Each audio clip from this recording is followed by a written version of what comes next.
الحمد لله نحمده ونستعينه ونستغفره ونؤمن به ونتوكل عليه ونعوذ بالله من شرور أنفسنا ومن سيئات أعمالنا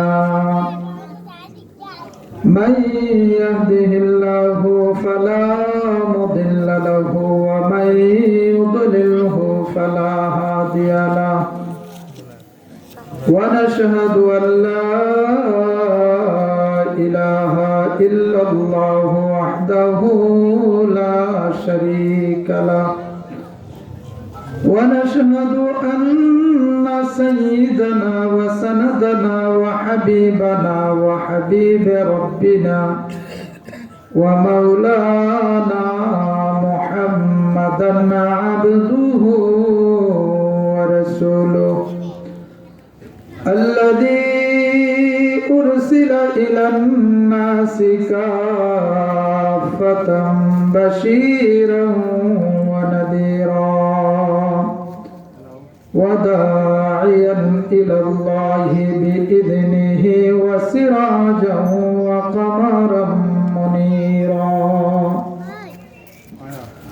أما بعد فقد قال الله تبارك وتعالى في كلامه المجيد وفي الفرقانه الحميد أعوذ بالله من الشيطان الرجيم بسم الله الرحمن الرحيم أقم الصلاة لذكري وقال النبي صلى الله عليه وسلم واعلموا أن أفضل أعمالكم الصلاة أو كما قال النبي صلى الله عليه وسلم صلى الله على سيدنا ومولانا محمد وعلى آله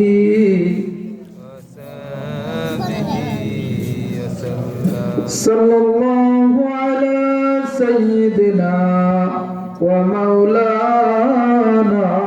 محمد وعلى آله وأصحابه وسلم رحيم مسكن رحيم مسكن حوالي كعبة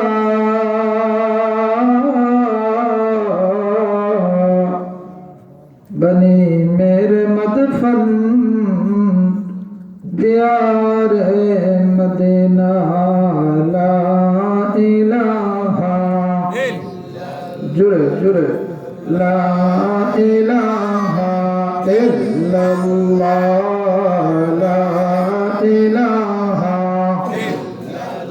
ہر جڑے لا الہ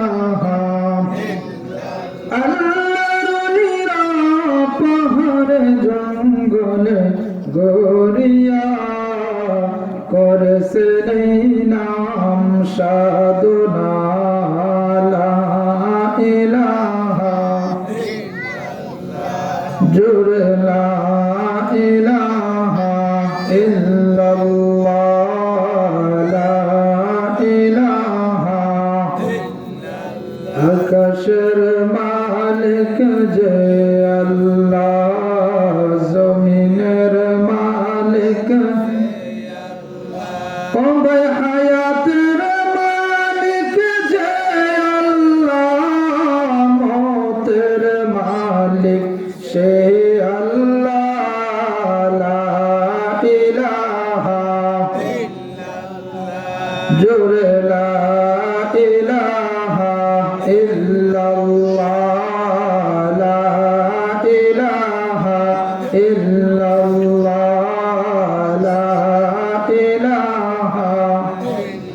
লা ইলাহা ইল্লাল্লাহ মুহাম্মাদুর রাসূলুল্লাহ সাল্লাল্লাহু আলাইহি ওয়াসাল্লাম। ज़ियारत मदीने की दिल में तमन्ना,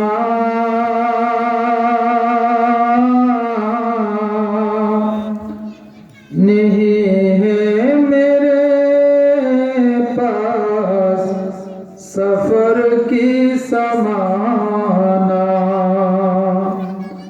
ज़ियारत मदीने की दिल में तमन्ना,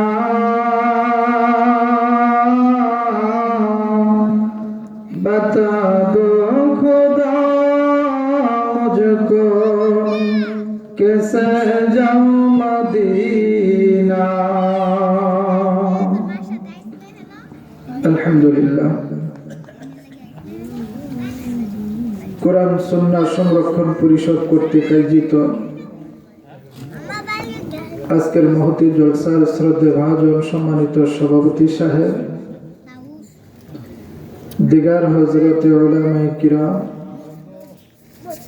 সামনে উপস্থিত দিন দরদি, ইসলাম দরদি, তাওহীদি জনতার একাংশ, মুরব্বী বাবারা, যুবক ভাইয়েরা, পর্দার আড়ালে অবস্থানরত অত্যন্ত শ্রদ্ধেয় মা ও বোনেরা, সর্বপ্রথম মহান রবের শুকর আদায় করছি যে মহান আল্লাহ আমাদেরকে অত্যন্ত দয়া করে, দুনিয়ার হাজারো ঝামেলাকে উপেক্ষা করে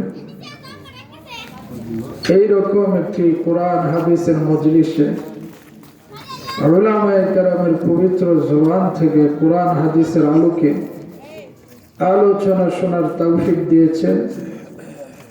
এই জন্য ইমানি আওয়াজটারে উঁচু করে মালিকের শুকর আদায় করে পড়ছি আলহামদুলিল্লাহ। লক্ষ কোটি দুরূদ ও সালাম তাজদারে মদিনা, সরকারে কায়নাত, দু জাহানের বাদশাহ, কাউসারওয়ালা, কামলিওয়ালা, উম্মতের দরদি, উম্মতের কান্ডারি, একমাত্র শাফায়াতের অধিকারী মুহাম্মদ মুস্তাফা সাল্লাল্লাহু আলাইহি ওয়াসাল্লামের উপর বর্ষিত হন। প্রিয় মুসলমান ভাইরা আমার, আল্লাহ পাক রব্বুল আলামিন এই পৃথিবীর মধ্যে প্রত্যেকটা মানুষের নামে যেমন করে হায়াত দিয়েছেন, ঠিক নির্ধারণ করে দিয়েছেন তার মরণ। এমন কোন মানুষ নাই যে মরবে না, আছে এরকম? সবাইকে মৃত্যুবরণ করতেই হবে। মানুষ যেহেতু মৃত্যুবরণ করতে হবে, এই দুনিয়াটা মানুষের জন্য চিরস্থায়ী জায়গা না, আসল ঠিকানা না।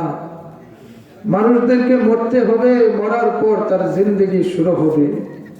যেই জিন্দেগির শুরু আছে, শেষ নাই, সেই জিন্দেগিতে মানুষ কিভাবে আরামে, মানুষ কিভাবে সুখে, মানুষ কিভাবে শান্তিতে থাকা যায়, এই জন্য আল্লাহ তাআলা যুগে যুগে নবী রাসূলগণ পাঠাইয়া সেই রাস্তার সন্ধান দিয়েছেন। ঠিক ধারাবাহিকভাবে বাবা আদম আলাইহিস সালাতু ওয়াস সালাম থেকে নিয়ে ঈসা রূহুল্লাহ পর্যন্ত যত নবী রাসূলগণ এসেছেন, সমস্ত নবী রাসূলগণ তাওহীদের দাওয়াতের পাশাপাশি একটা সুসংবাদ মানুষদেরকে জানাইতেন। পৃথিবীর মানুষ শুনে রাখো, আখিরি পয়গম্বর হযরত মুহাম্মদ সাল্লাল্লাহু আলাইহি ওয়াসাল্লাম, যিনি সর্বশ্রেষ্ঠ সর্বশেষ নবী আসতেছে, ওনার মতো মর্যাদা আর কাউকে আল্লাহ তাআলা দেন নাই। সুবহানাল্লাহ কইতেন না? প্রিয় মুসলমান ভাইরা আমার, আগেরকার নবীর উম্মতগণ হায়াত পাইতেন, লম্বা লম্বা হায়াত পাইতেন না, অনেক লম্বা, 1000 বছর বাঁচতেন। আমাদের হায়াত সীমিত, কিন্তু আমাদের এই হায়াত সীমিত হলে কি হবে? আমাদের পুরাটা হায়াতের মধ্যে আল্লাহ তাআলা এত সওয়াব, অবান্ধার সওয়াব দিয়ে ভরপুর করে রেখে দিয়েছে। যেমন আমাদের নবীর উম্মতকে আল্লাহ তাআলা একটা রাত্রি দান করলেন, যে রাত্রিটার নাম হলো লাইলাতুল কদর। অন্য কোন নবীর উম্মতদেরকে দেন নাই। কেন দেন নাই? তারা লম্বা হায়াত পাইছে, বেশি বেশি ইবাদত করতে পারছে। সাহাবায়ে কেরামও প্রশ্ন করলেন, ইয়া রাসূলুল্লাহ, ওরা তো অনেক লম্বা হায়াত পাইছে, ওরা আমাদের থেকে ইবাদতের ক্ষেত্রে অনেক এগিয়ে গেছে, এগিয়ে যাবে, আমরা তো পিছনে পড়ে যাব। আল্লাহর রাসূল তাদেরকে সংবাদ শোনায়া দিলেন, সাহাবীরা শুনে রাখো, আমার উম্মতদেরকে আমার আল্লাহ মহব্বত কইরা একটি রাত্র দান করলেন, এই রাত্রটাতে যে ইবাদত করবে 83 বছর পর্যন্ত ইবাদত করার সমপরিমাণ সওয়াব দেওয়া হবে। মুসলমান ভাইরা আমার, আল্লাহ পাক রব্বুল আলামিন নবী রাসূলদের মাধ্যমে বান্দাদের কি কি দায়িত্ব আল্লাহর পক্ষ থেকে অর্পণ করা হয়েছে, কি কি দায়িত্ব দেওয়া হয়েছে, এই দায়িত্বগুলো বোঝানোর জন্যই মানুষদেরকে আল্লাহর রাসূলগণ দ্বীনের দিকে আহ্বান করেছেন। তারই কার্যক্রমে আল্লাহ পাক রব্বুল আলামিন আমাদের নবীজির উপরে, নবীজির উম্মতদের উপরে 5 ওয়াক্ত নামাজ ফরজ করেছেন, তাই না? আমাকে বলা হয়েছে নামাজ ব্যাপারে কিছু কথা বলার জন্য। মুসলমান ভাইরা আমার, নামাজ এমন একটা গুরুত্বপূর্ণ ইবাদত, সেই নামাজে যদি কোনো মানুষ গাফলতি করে ফেলে তাহলে সে ধরা পড়ে যাবে হাসরের ময়দানে, ধরা পড়ে যাবে কবরে, ধরা পড়ে যাবে মিজান ফুলসিরাতে, ধরা পড়ে যাবে বিচার কাষ্টের মধ্যে। ইন্না আউওয়ালা মা ইউহাসাবু বিহিল আবদু ইয়াউমাল কিয়ামাতিস সালাত। রাসূল বলেন, উম্মতের দল কিয়ামতের কঠিন ময়দানে সর্বপ্রথম আমার আল্লাহ মানুষের কাছ থেকে নামাজের হিসাব নেবে। এখন আমরা যদি নামাজের মধ্যে গাফলতি করি, নামাজের মধ্যে যদি আমাদের কৃপণতা থাকে, নামাজের মধ্যে যদি আমাদের ঘাটতি থাকে, ওই ঘাটতিগুলো পূরণ করা আমাদের জরুরি নয়? ওই ঘাটতিগুলো আমাদেরকে পূরণ করা জরুরি। প্রত্যেকটা মানুষ বালেগা পুরুষ নারী সকলের জন্য নামাজ ফরজ করা হয়েছে। সেই নামাজ কখনো মানুষ ছাড়া সম্ভব না, ছাড়লে হবেও না। এই জন্য প্রিয় ভাইরা আমার, আমাদেরকে খেয়াল রাখতে হবে সর্বহালতে, সর্ব অবস্থায়, যাতে করে আমাদের নামাজ তরক না হয়, নামাজ কাজা না হয়, নামাজ যেন ছেড়ে না দেই। আমরা সংসারের ঝামেলার মধ্যে আছি, অনেকে অনেক ঝামেলায় থাকেন, কিন্তু ইচ্ছা যদি করেন নামাজ পড়ার জন্য, কোনো ঝামেলাই বাধা হয়ে দাঁড়াইতে পারে না। আপনি ইচ্ছা করেন আপনি ভোর রাত্রে আপনার ক্ষেতের কাজ করবেন, ওদের একটু তুলে দেন, তুলে দেন, এই তোমরা যাও বাসায় যাও, ওরা এখন বাসায় চলে যাও। মুসলমান ভাইরা আমার, আমরা যখন ইচ্ছা করি যে আমরা ভোরবেলায় উঠা, বেনামাজি মানুষ কিন্তু ভোর রাত্রে উঠতে পারে না, কিন্তু সে ইচ্ছা করছে ভোরবেলায় উঠা তার ক্ষেতের কাজ করবে, ভোরবেলায় উঠা দুনিয়ার কোনো কাজ করবে, কিন্তু সে উঠতে পারে কিনা? উঠে না? উঠতে পারে। কিন্তু মানুষ যে কোনো জিনিস ইচ্ছা করলে মানুষ যখন চেষ্টা করে, এটার উপায় আল্লাহর পক্ষ থেকে হয়ে যায়। আমাদের চেষ্টা শুরু হয়ে গেছে দুনিয়া নিয়ে, সকালবেলায় ঘুম থেকে উঠতে না উঠতে চিন্তা শুরু হয়ে যায় সকালের নাস্তা কি দিয়ে হবে, সকাল যাইতে না যাইতে দুপুরের খাবার নিয়ে আমাদের টেনশন শুরু হয়ে যায়, দুপুরবেলা যাইতে না যাইতে রাত্রের খাবার নিয়ে আমাদের পেরেশানি শুরু হয়ে যায়। এইভাবে তো চলছে, কিন্তু কোনোদিন আমাদের চিন্তায় ঢোকে না, কোনোদিন আমরা চিন্তা করিও না যে 5 ওয়াক্ত নামাজ আমার আল্লাহ যে আমার উপর ফরজ করে দিয়েছে, আমি তো পড়েই না, আমার বিবি পড়ে না, আমার বাচ্চা পড়ে না, আমি মানুষদেরকে নামাজের কথা বলি না, ওটা কি আমার অপরাধ হচ্ছে না? আমরা নিজে তো নামাজ পড়ি না, কিন্তু আরেকজনকে বলি না, আমার পরিবার পড়ে না, এগুলো কি আমাদের জন্য জরুরি নয় যে নিজে পরিবর্তন হয়ে যাওয়া? এই জন্য আল্লাহ রাসূল বলেন, ওয়ালামু আন্না আফযালা আমালিকুমুস সালাহ, জেনে রাখো তোমাদের মধ্যে সর্বোত্তম ইবাদত হলো নামাজ। সেই নামাজ কখনো ছাড়া সম্ভব না মানুষের জন্য। আকিমিস সালাতা লিযিকরি, আল্লাহ বলে, বান্দা তুমি আমার স্মরণে, আমার জন্য তুমি নামাজ পড়ো, নামাজ কায়েম করো। আল্লাহ রাসূল সাল্লাল্লাহু আলাইহি ওয়াসাল্লাম হযরত আবু যর রাদিয়াল্লাহু তাআলা আনহুর বাসার সামনে গিয়ে উপস্থিত হলেন শীতকালে, শীতের মৌসুম। আল্লাহর পয়গম্বর হযরত জাবের রাদিয়াল্লাহু তাআলা আনহুকে ডাক দিলেন, এ জাবের, তুমি ঘরের ভিতরে আছো কি? জাবের ডাক দিলেন, লাব্বাইকা ইয়া রাসূলুল্লাহ, ও পয়গম্বর আমি উপস্থিত হয়ে গেলাম। হযরত জাবের বলে, আমি উপস্থিত হইয়া দেখি আমার রাসূল একটা বৃক্ষের মধ্যে, একটা গাছের মধ্যে হাত দিলেন। হাত দেওয়ার সঙ্গে সঙ্গে বৃক্ষের সমস্ত পাতাগুলো ঝরে পড়ে যায়। আল্লাহর পয়গম্বর ডাকতে বলে, এ জাবের, জাবের রে, যেইভাবে বৃক্ষের মধ্যে হাত দেওয়ার সাথে সাথে বৃক্ষের সমস্ত পাতাগুলো ঝরে পড়ে গেল, জাবের রে, তুমি জেনে রাখো, আমার যেই সমস্ত উম্মতেরা দৈনিক 5 ওয়াক্ত নামাজ পড়ে রে, যেইভাবে গাছের পাতাগুলো ঝরে গেল, নামাজ পড়ার কারণে তার দেহ থেকে গুনাহগুলো ঝইরা পড়ে যায়। মুসলমান ভাইরা আমার, হযরত আবু হুরায়রা রাদিয়াল্লাহু তাআলা আনহু বলেন, আমাদেরকে সাহাবায়ে কেরামদেরকে নিয়ে আল্লাহর পয়গম্বর ওয়াজ করতে থাকলেন। এক পর্যায়ে রাসূল জিজ্ঞাসা করেন, ও সাহাবীরা, বলো তো দেখি, তোমাদের বাড়ির সম্মুখে দিয়ে যদি একটা স্বচ্ছমান প্রাণীর ঝর্ণা প্রবাহিত হয়, এই ঝর্ণার মধ্যে যদি কোনো ব্যক্তি গোসল করে, দৈনিক 5 ওয়াক্ত গোসল করলে, এই লোকটার শরীরে কোনো ময়লা থাকতে পারে কি? সাহাবীরা বলে, পয়গম্বর, না না না, এই লোকটার শরীরে কোনো ময়লা থাকতে পারে না। আল্লাহর পয়গম্বর ডাকতে বলেন, হে আমার সাহাবীরা, দৈনিক 5 ওয়াক্ত গোসল করার কারণে তার শরীরে যেমন করে ময়লা থাকতে পারে না, আমার যেই সমস্ত উম্মতেরা দৈনিক 5 ওয়াক্ত নামাজ পড়ে রে, নামাজ পড়ার কারণে তার দেহের মধ্যে কোনো গুনাহ থাকে না। সুবহানাল্লাহ। 5 ওয়াক্ত নামাজ পড়লে শরীরে কোনো গুনাহ থাকে না। তো আমরা তো নামাজ পড়তে চাই না, নামাজ পড়তে তো আমাদের আগ্রহ নাই। কেন নাই? যে আমরা খুব সংসারের ঝামেলার মধ্যে আছি, হুজুর অনেক অসহায় অবস্থায় আছি, অনেক গরিব অবস্থায় আছি। আপনি হযরত আলী রাদিয়াল্লাহু তাআলা আনহু থেকে বেশি করি, হযরত আলী থেকে বেশি করি। আব্দুল্লাহ আনসারী একজন সাহাবী ছিলেন পয়গম্বরের। উনি প্রতিদিন নামাজ পড়তেন, সবার পরে আসতেন, আবার নামাজ শেষ হতে না হতে সবার আগে চলে যেতেন। রাসূলের দরবারে সাহাবীরা বৈশা মাসলা মাসাইল ওইগুলো শিখতেন, দিনের তালিম শুনতেন।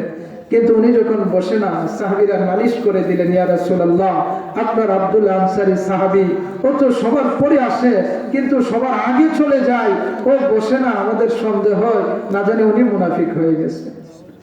আল্লাহ পয়গম্বর বলেন, একজনের ব্যাপারে ভালো কিনা না যাই না মন্তব্য করতে নাই, তার খোঁজ খবর লওয়া দরকার। পয়গম্বর নিজে গেলেন আব্দুল্লাহ আনসারীর বাড়িতে। আব্দুল্লাহ আনসারীকে ডাক দিলেন, আব্দুল্লাহ, তুমি ঘরে আছো কি? এক ডাক দিলেন, কোনো জবাব নাই। পয়গম্বর আরেকটা ডাক দিলেন, কোনো জবাব নাই। নবীজি এবার ভাবতে লাগলেন, 3 নম্বর ডাক দিব, দেওয়ার পর যদি কোনো জবাব না আসে তার বাড়ি থেকে চলে যাব।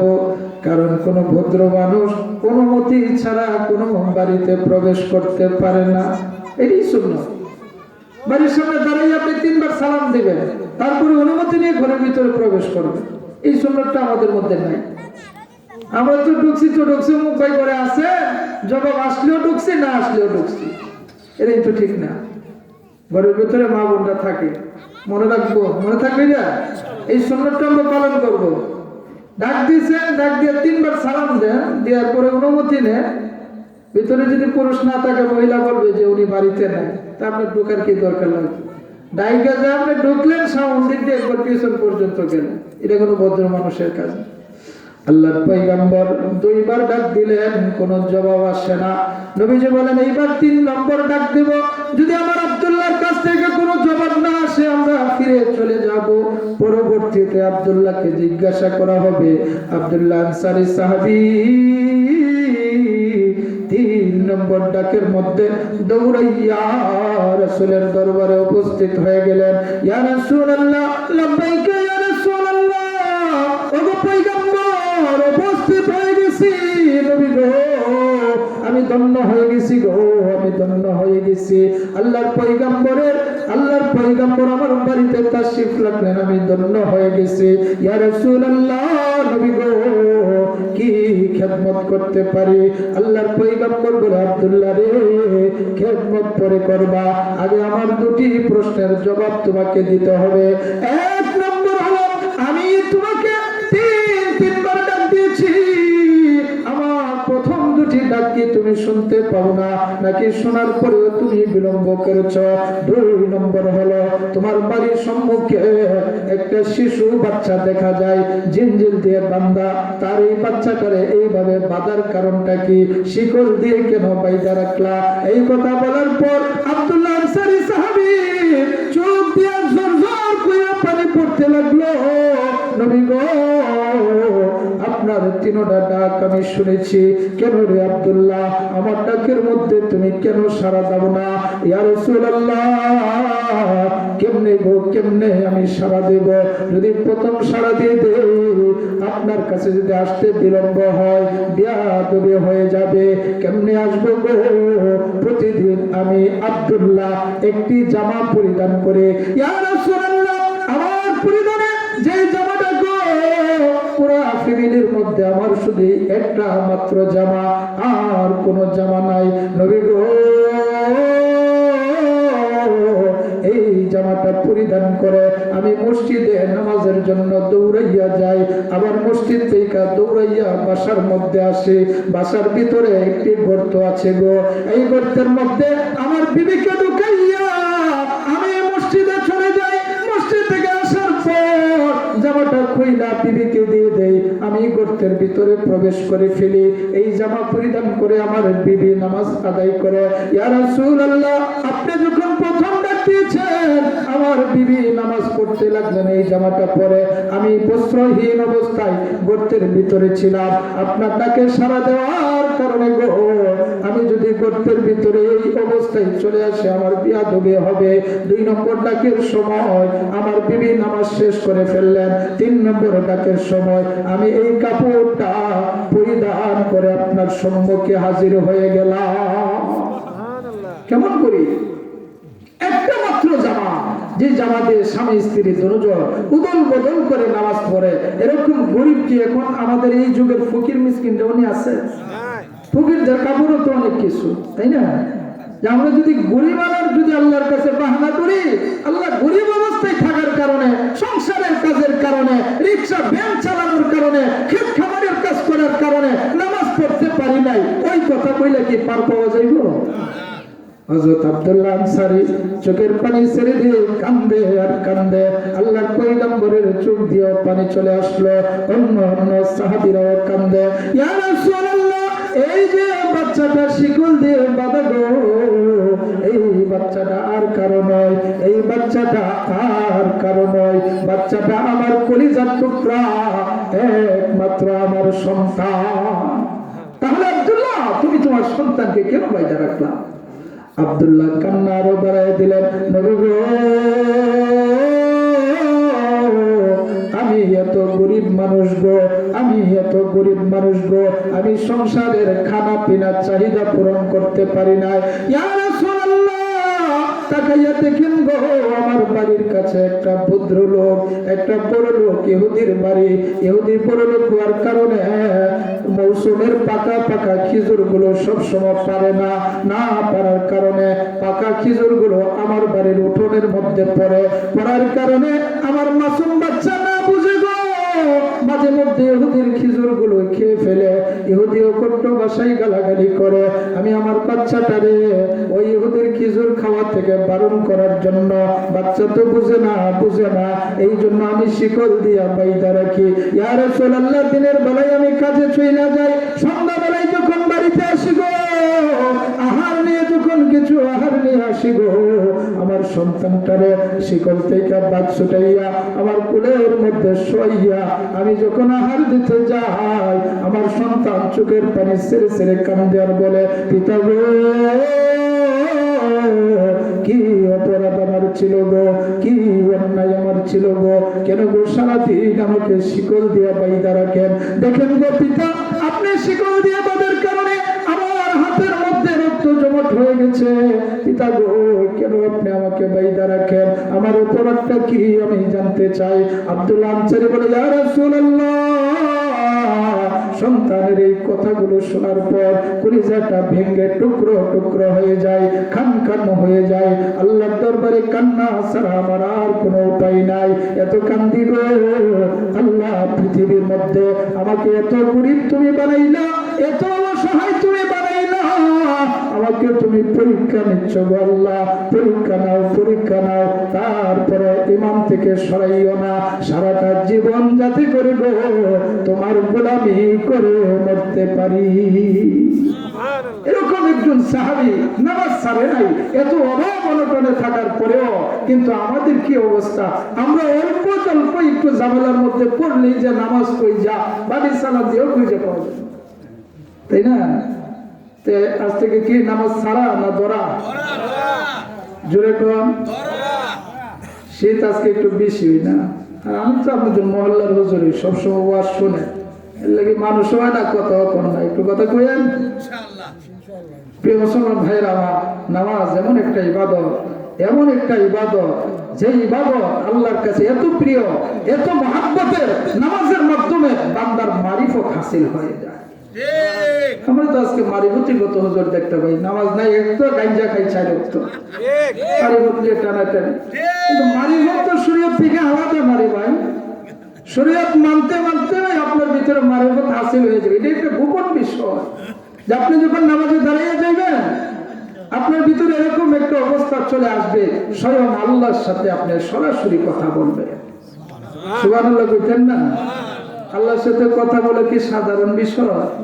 যে দুনিয়ার মধ্যে যদি সাধারণ একটু বড় লোক, একজন এমপি অথবা ধরেন মন্ত্রী আপনার সাথে কথা বলার সুযোগ করে দেয়, সারা রাত ঘুমাইতেন না, খালি বউয়ের সাথে গল্প করবেন, মুখের মা আগামীকালকে মন্ত্রীর সাথে কথা বলবো, কি দাম আমার। কিন্তু স্বয়ং আল্লাহ যে আপনার সাথে কথা বলার জন্য ডাকে, আপনি আনন্দে আত্মহারা হওয়ার কথা না।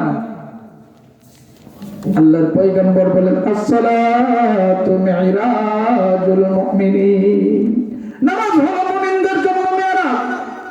বান্দা যখন নামাজে দাঁড়িয়ে যায়, বান্দাটা আল্লাহু আকবার বলার সাথে সাথে আল্লাহ আর বান্দার মধ্যে যত পর্দা ছিল গো, সবগুলো একটা একটা করে সরে যায়। বান্দা আল্লাহর সাথে কথা বলতে থাকে। উসমান হারুনি আল্লাহর ওলি ছিলেন, নাম শুনছেন? খাজা উসমান হারুনি, খাজা মাইনুদ্দিন চিশতি রহমতুল্লাহি আলাইহি উনার উস্তাদ ছিলেন। উনি রাস্তা দিয়ে হাইটা যাইতেছেন, আরো দুইজন মানুষ ওনারা হাইটা যাইতেছেন। ওনারা চিন্তা করতেছেন, দুইজন মানুষ, আরেকজন মানুষ যদি পাইতাম তাহলে আসরের জামাতটা আমরা আদায় করে নিতাম।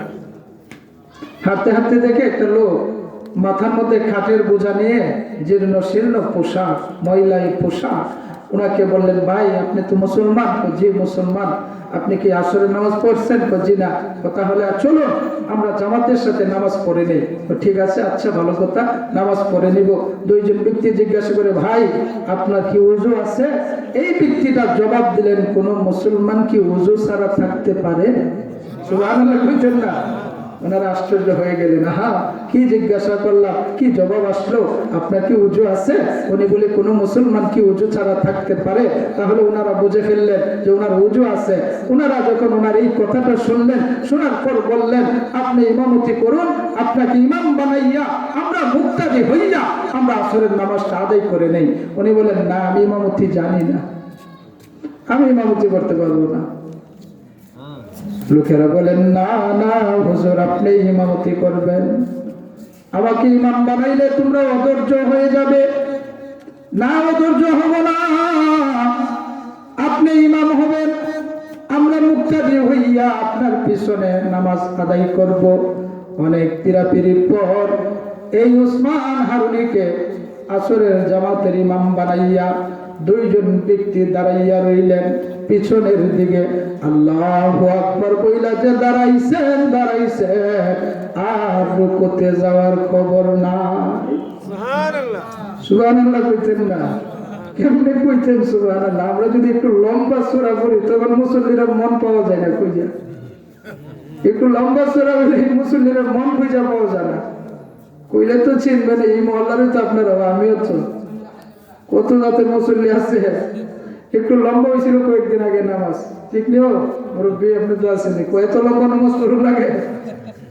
আল্লাহ ওসমান হারুনি এইভাবে যখন নিয়তটা বেঁধে ফেললেন, দীর্ঘক্ষণ চলে গেছে, রুকুতে যাওয়ার কোনো খবর নাই। অনেকক্ষণ পর রুকুতে গেলেন তো রুকু থেকে সোজা হওয়ার আর কোনো খবর নাই। দীর্ঘক্ষণ পর আবার রুকু থেকে সোজা হইলেন, সেজদাতে গেলেন তো সেজদা থেকে এবার উঠে না। পিছনের মুসল্লিরা তো রাগ হইতেছে, দুইজন এত লম্বা নামাজ বাপের জীবনেও পড়ি না। অনেক লম্বা নামাজ পড়লেন, পড়তে যখন নামাজ শেষ করলেন 4 রাকাত নামাজ, দুইজন মুসল্লি রাগান্বিত হয়ে বলেন, মিয়া আপনাকে কেন যে ইমামতি দিলাম? উনি বলে, দেও কিনা, আমি তো আগে বুঝি ইমামতি আমি জানি না। আপনি জানেন না আসরের সময় অল্প থাকে, সূর্য যখন ডুইবা যায় তখন অর্থ চলে যায়, আমাদের নামাজ কাজা হয়ে গেছে। বলে অত বাড়াবাড়ি কইরা লাভ নাই, আগে সূর্যের দিকে তাকাইয়া দেখো তোমার সূর্য একটু এলছে কিনা। আল্লাহু আকবার জোরে কান। দুইজন লোক সূর্যের দিকে চাইয়া দেখে যেই জায়গায় সূর্য ছিল সেই জায়গায় দাঁড়াইয়া রইছে। এইবার দুইজন ব্যক্তি আশ্চর্য হয়ে গেলেন, আরে পোশাক দিয়ে তো মানুষ চেনা যায় না, জীর্ণ শীর্ণ পোশাক হলে কি হবে? ভিতরে মাল আছে। কি আছে? মাল আছে। তখন তাকে জড়াইয়া ধরলেন, হুজুর কেন আপনি এত লম্বা নামাজ পড়লেন? উসমান হারুনি ডাক দিয়ে বলে, আগেই বলছিলাম ইমামতি না দেওয়ার জন্য। আমি ইমাম হওয়ার শর্ত হইল আমি আল্লাহর কাছে নামাজটারে 2 ভাগ করে ফেলি, 1 ভাগ হলো বান্দা, আরেক ভাগ হলো আল্লাহ।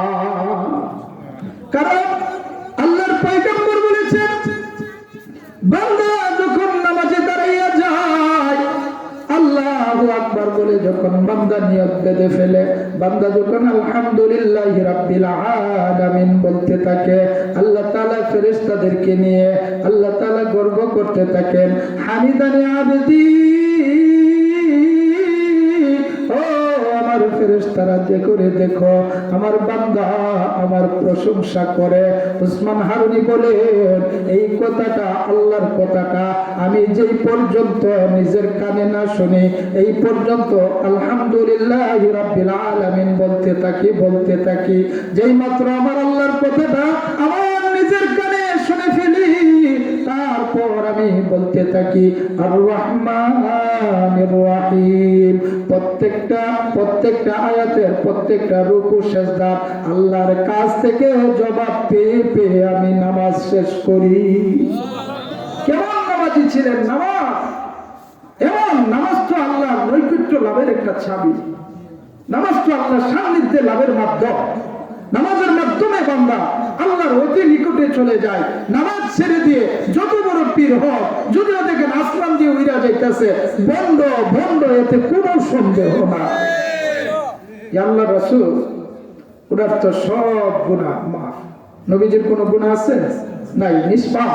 নবীজি পবিত্র, ওনাকে আল্লাহ নবীজি যদি পবিত্র হওয়া সত্ত্বেও আল্লাহর পয়গম্বর এত নামাজ পড়তে পারেন, নামাজের কারণে নবীজির পা মুবারক ফুইলা যাইত, নামাজের কারণে নবীজির গাল মুবারক গুলো লাল টকবক হয়ে যাইত।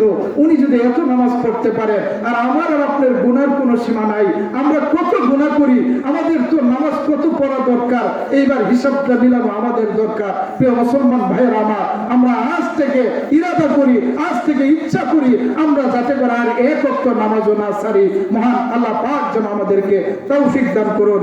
আমিন। ওয়া আখিরু দাওয়ানা আলহামদুলিল্লাহি রাব্বিল আলামিন। আলহামদুলিল্লাহ।